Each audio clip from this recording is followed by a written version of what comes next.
The power of data is undeniable, and unharnessed, it's nothing but chaos. The amount of data was crazy. Can I trust it? You will waste money. Held together with duct tape. Doomed to failure.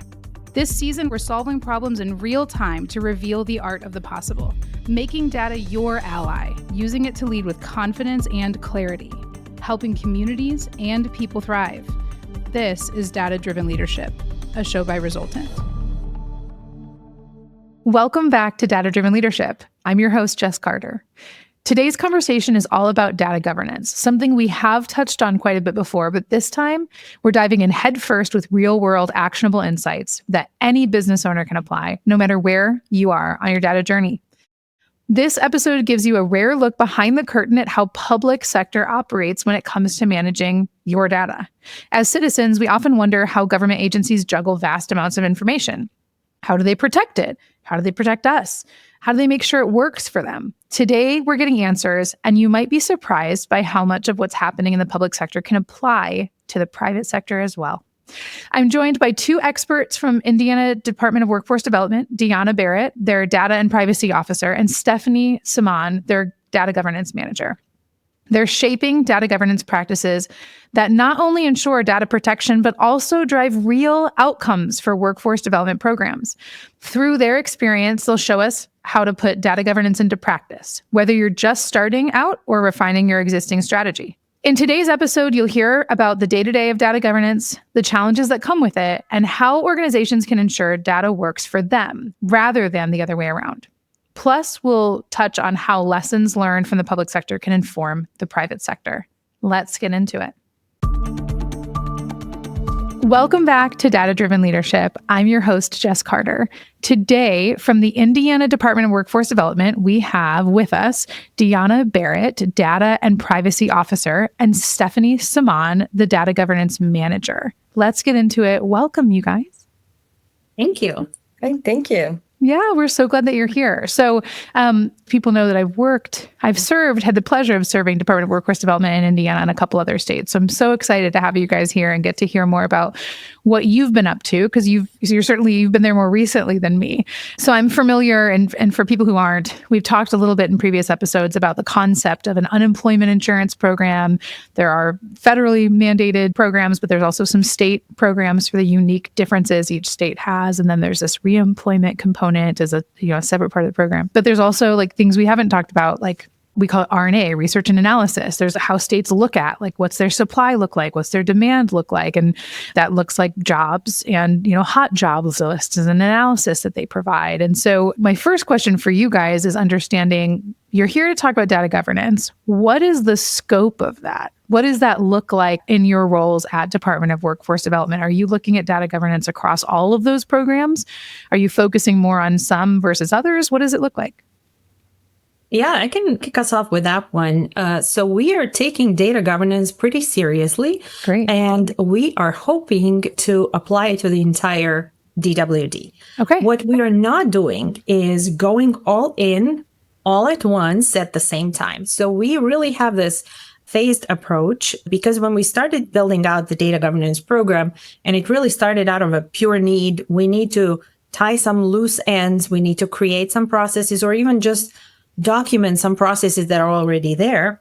But we decided to go pretty slow because we understood data governance, although we might have been doing data management, data governance was like another level of that. And we realized that we really need to give people the time to adjust to that change and to actually adopt it and then implement it. So we did not apply the flip the switch approach where we are like, hey, we have a data governance office and we're going all in.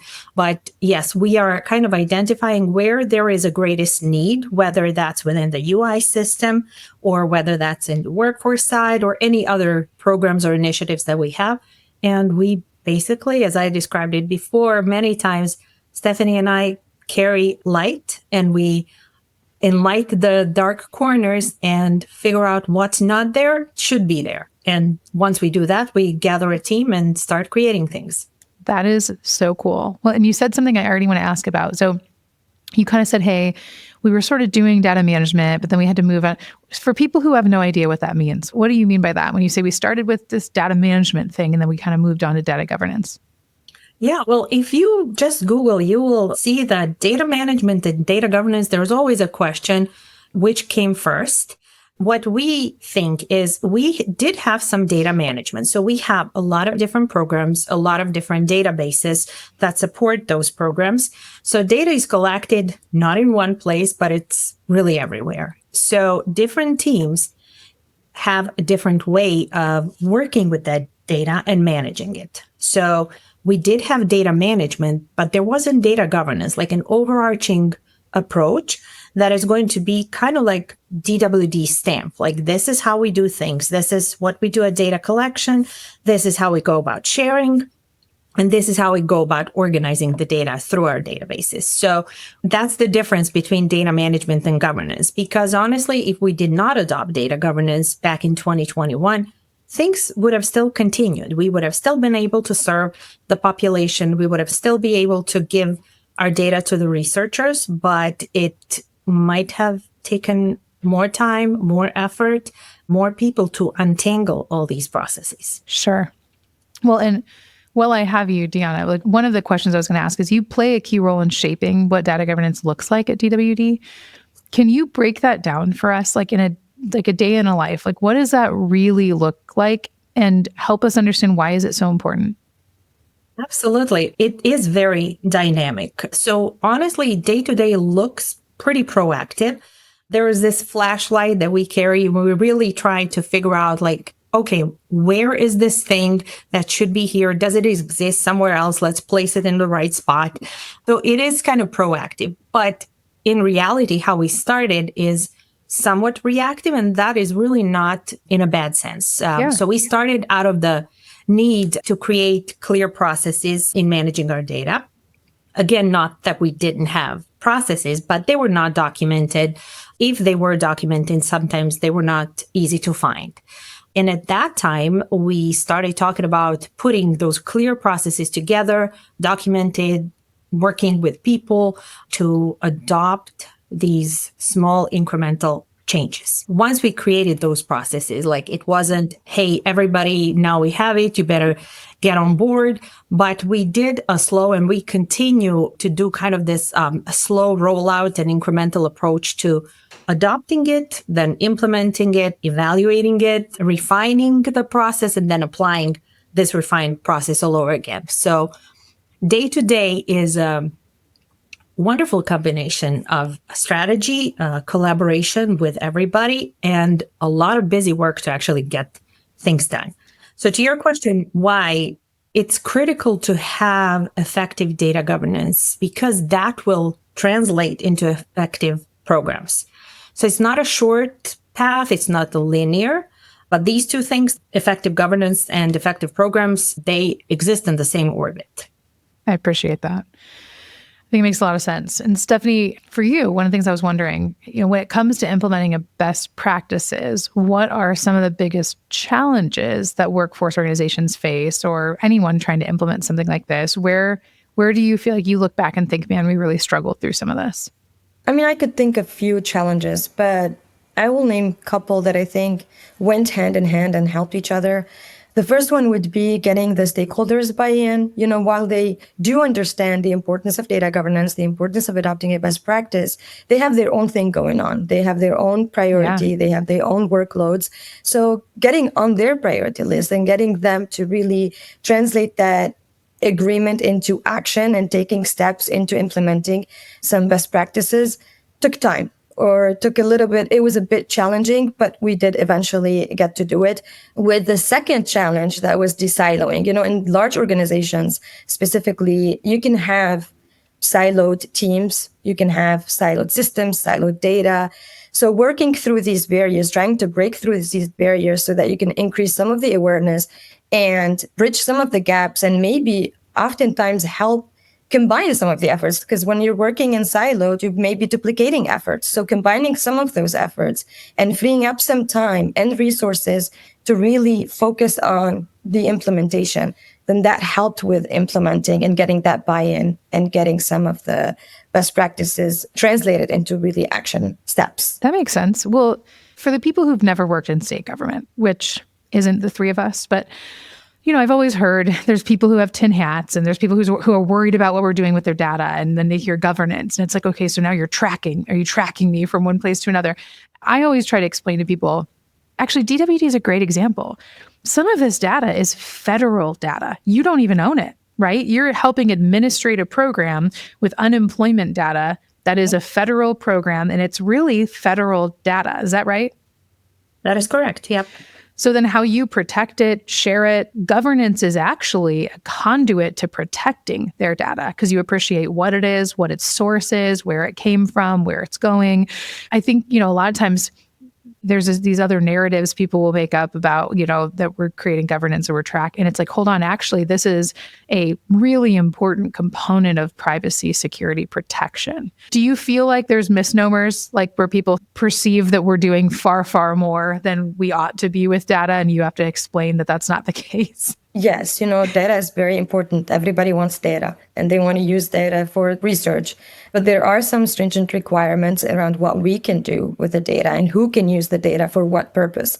So this is where data governance can help clarify those requirements, can help identify who can do what, why, and how. And we collaborate closely with our legal team to identify those legal requirements and regulatory requirements to make sure that we are compliant with our federal mandates. We often have those conversations. And again, when you have data in different systems and siloed, sometimes you want to be able to share those data for the same purpose, but you have to figure out the mechanism to do that and make sure that you are following the regulations and being compliant, doing it under the law, like we like to say. Yes. Well, and one of the things I wanted to ask you guys, because when I was there, we didn't quite have like an enterprise data warehouse yet that sort of brought in unemployment and reemployment data. Do you guys have that today? We are building it out. You are? Yeah. Yes, we are. Yeah. We have started on it. It is a long process just because of the amount of data and the different databases that the data currently live in. But yes, we are on that way. Because I think a lot of people, we talked to Florida at one point 10 years ago, and they had just built theirs. And it seems so simple when you explain to a normal citizen, like if you're seeking unemployment services, your hope is to also be in our reemployment system because you're looking for jobs and you get reemployed. And so being able to track Jess was on unemployment for how long? Did she have to exhaust the program, or did our reemployment programs actually help her reduce the duration in which she was on unemployment? And maybe wage up, we call it, or skill up. Maybe she has higher wages than when she first went on unemployment. Like some of those things are ways we've talked in the past about what good government looks like, is how do you hold government accountable, not just for honoring federal programs, but actually making a difference innovatively with strategies and understanding what specifically Indiana needs. And it's really hard to do that if you don't have an enterprise data warehouse, because to your point, you might have governance, but it's so tricky because you're looking at one source system for Jess's unemployment and then a different one for Jess's reemployment, and you're trying to connect the dots, and it's just complicated. So I was going to say, if you weren't even down that journey, governance is still so important, but it is such a bear. Have you found as you've started that process that it's yielding kind of faster momentum for the governance initiatives? Well, we actually work in lockstep with a lot of our teams. That includes security, that includes our data engineers. And like you said, I don't think we even realized when we embarked on that journey how big of an animal that will be. But I think really, and this is not probably something that the public wants to hear, but we are taking a slower approach because in some instances, it's fine. We are okay taking a risk. But in other instances, it's like, if we take this risk now, it's going to cost us more time and money to fix it later on. So we are still a little bit away from having all our data in the cloud environment where, we can all access it internally without having to go through several people. It is 2025. We probably should have been a little further down the line with that, but it's just the reality we live in. Yeah. And for some things we were more prepared, and for some things we were continuing to prepare our staff and our systems. Yes. Absolutely. I mean, and I don't think you're behind when it comes to the state agencies. I think that you guys I don't think other people appreciate how much you hear these topics like fraud during COVID and what a big deal that was. I mean, I remember one of the stats that stuck with me because I did some work in Nevada was that they had more unemployment claims than they had citizens. There were plenty of reasons why the agency's been a little distracted the last half decade. And I don't think you're alone in that. But I think people don't appreciate even this data governance, when set up correctly, can literally be one of the vehicles that helps combat fraud, right? You can use your governance strategy and your management strategy to actually support all of these initiatives and enhance, like I know auto adjudication is something that we talk, all of these things, we can evaluate them and their efficacy and improve those programs and policies. But I really appreciate, Diana, that you guys are, and I think everyone should hear this, there's this tension between program efficacy and outcomes and privacy and security. And you guys are talking about that like it's a foregone conclusion. And I don't think everyone else appreciates how important it is to say, like, this is PII. In some cases, it's federal data. You do not want to cross a line. So to your point, we're really glad you're moving slowly and accurately. Our data is really attractive. We understand how attractive administrative records are to everybody. So whether you're a nonprofit and you want to see how your participants did in this program and if they have wage gains or they found another really cool job, we really understand that. But the function of our governance isn't only to fix our internal processes so you are aware as a member of the public what the process is, how long it's going to take. We also tied loose ends around internal ownership. Who is the person that is going to say ultimately yes or no to a data share? But also on the other side, there are so many regulations and laws, especially with the prevalence of privacy laws in the last few years, that we really have to, we operate under a very strict federal law, but there's also all those privacy laws that touch on the data that we hold. And we really have to be aware of that. But our function is also to help the data recipient understand, like, if you are going to be a custodian of the data we give you, these are some of the things that you need to be aware of. And this is really not to be mean or to be a sheriff and go after them if they do something wrong, but it's really protecting us as an entity that provides this data, but it's also protecting the recipient. So they are really good custodians and they're aware of what they're getting themselves into by receiving this data, especially if it contains PII. That's right. I like to use the word responsibly. I think our approach is more of a responsible approach than rushing into it or moving slowly. It's just making sure that we're taking the responsible steps and we're taking, the right steps to get where we want to be. I think that's right. Well, we were talking before we hit record, right, about like you were putting together some data sharing agreements, right, Stephanie? So I don't know that everyone on earth knows what those are. I know what a data sharing agreement is because I've worked at several state agencies, but could you educate a little bit on, hey, when we say that, here's what we mean? So a data sharing agreement basically is just a contract that outlines the requirements, the confidentiality requirements. If you're a data recipient, if you come to DWD and request to receive data for a research that you're conducting, if you're a public institution that you want to conduct educational research, connect some educational records with some wage records, and you're a recipient of DWD data, well, one, we have to do the legality check, make sure that this is the purpose, meets the legal requirements. You are an eligible recipient of the data. And then once we do that, we have to contemplate all of that into a data sharing agreement, into the contract. And in that contract, we make sure that we outline all the confidentiality requirements, all the security requirements, to make sure we're compliant, again, with the law and to hold people accountable with how they're using the data and making sure that they're only using it for the purpose for which they're getting it. So that's basically, in lame terms, this is what the agreement is about. From your perspective, so you've been working on data sharing agreements for a minute, you're working on the data governance piece, and it's changing. I feel like data governance trends are moving kind of quickly. Do you have any sense for what trends in data governance entities should be paying attention to right now? I think it would be just stating the obvious to say, digital transformation, adopting AI, innovation, automation. Those are all the trends and will continue to be an evolving trend and something that data governance professionals should continue to stay current on and be aware of and pay attention to.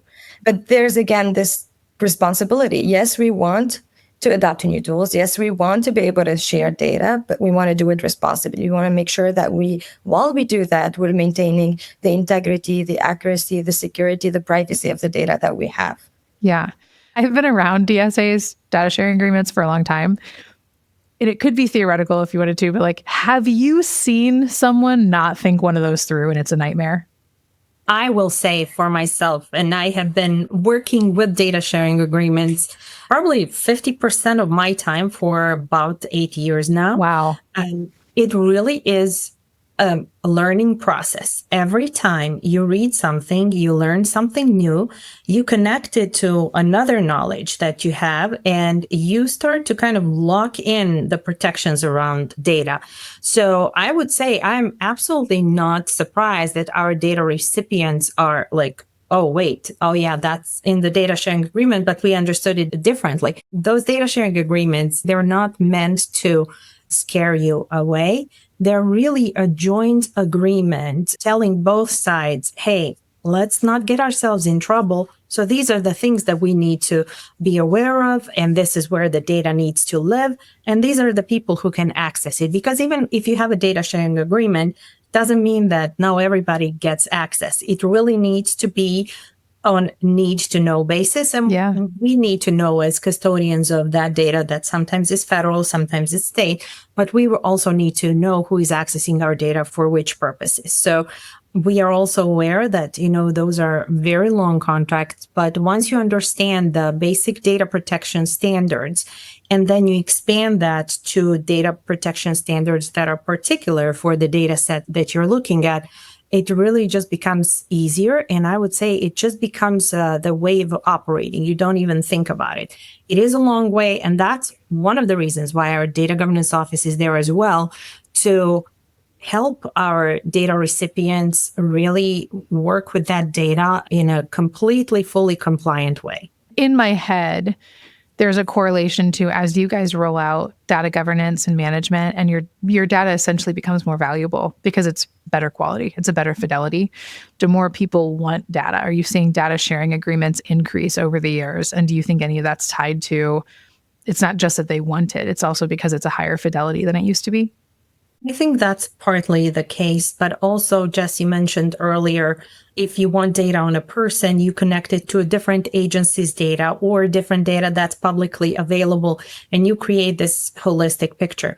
I think with the public's understanding and with the existence of mechanisms to actually have that matched data in a faster way than we used to do before, I think that's also opening up the eyes of researchers like, hey, maybe we ask for this data and then, these are the questions that we can answer. Oh, that's cool. As you've been great public servants, if you were to wake up tomorrow and you were in an enterprise-wide, very large organization, but in the private sector, and you were in charge of governance, what would you pull from what you've done in the public sector that would in every way be applicable, more applicable maybe than ever? How would you think about taking the lessons you've learned in governance in the public sector and apply it to a large company in the private sector? I think there is great benefits of having people that have previously worked for the private sector work in the government sector and vice versa. There are a lot of things that we can kind of cross-pollinate. The government is a much more regulated industry, with the exception of some industries that are as regulated, but it has many rules. Things naturally move slower in government because you have multiple layers. In the private sector, things move faster. And sometimes, and I do have the private sector experience, I've also worked in the nonprofit sector. And speaking from just my own experience, it can be that fast pace can be more prone to mistakes. Those mistakes, if caught early on, might not blow up into anything, might take just a little bit of time to correct them. But we as public servants at the Department of Workforce Development, if we make a mistake, that's at a much higher cost because we are there to serve the public. My briefcase is packed with all these experiences and understanding each other and how we work under different umbrellas. That's probably a very important piece that I would take from one to another. Yeah. The one thing that you all are, I think, helping me appreciate through the whole conversation today is the way you talk about and treat data is, the respect, to use Stephanie's language. There's this concept for responsible, respectful. We're treating data like a product, like a valuable product. That is not something that I saw 15 years ago.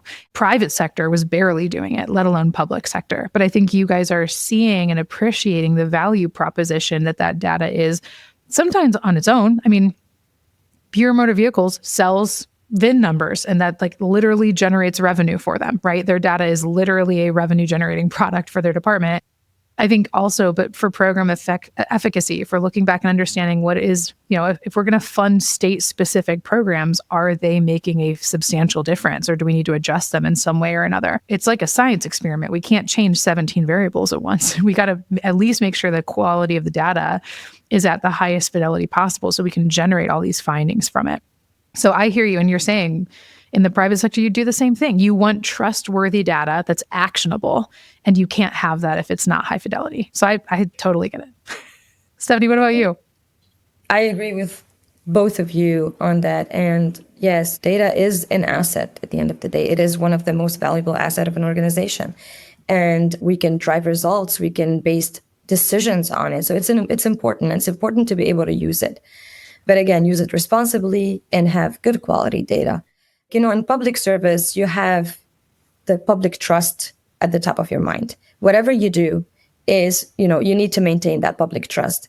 And even with data is identity most of the times. PII is people's identity. So just making sure that you're taking care of it and for purpose of maintaining that public trust while improving services. I think that's something that I would take to the private sector as well. Yes, improving customer experience, but also maintaining customers' trust in our products, in our services, in our company, because that's reputation too. That's the reputation of the company and the business. So I think that's the one thing, as you were asking the question, was thinking what I would take is that mindset, just maintaining trust. Everything we do is to also keep that trust and faith in us. I love that. So you do need a certain level of cultural buy-in when you're trying to implement governance, because to your point, it's like you're sharing with everyone. You need everyone to care about data quality. Everyone's entering data, everyone's validating data at different systems in different ways at different times. Do you have any advice, any secret sauce on how you guys have done some of that? Or, hey, if I went anywhere else, I'd make sure I did it. This was one thing we did that really, really helped us when it came to kind of cultural buy-in. Yeah, I would say that think about staying ahead in everything you do by fostering a culture of learning and of sharing that learning. So do not concentrate all the knowledge in one team or one person. Continue to support the people to get that deep expertise, but also acknowledge that pure awareness goes a long way. So you don't need everybody to be an expert, but just be aware. In the past few years, privacy rules, laws popping up everywhere. So employees from all our units and from all roles started bringing up an issue to us saying, I don't even know if this is an ethical issue or a privacy issue. Don't have an answer, but something I heard prompted me to bring it to you to look at. So that's what we really appreciate, and foster that culture of learning, and don't be afraid to seek learning from those who have learned this before you. That's awesome. Guys, thanks for listening. I'm your host, Jess Carter. Don't forget to follow Data Driven Leadership wherever you get your podcasts, and rate and review letting us know how these data topics are transforming your business. We can't wait for you to join us on the next episode. Got a question you want me to answer? I'm putting together a special episode where I'll be addressing your questions. Head over to LinkedIn and drop your questions in the comments. The link to the post is in the show notes.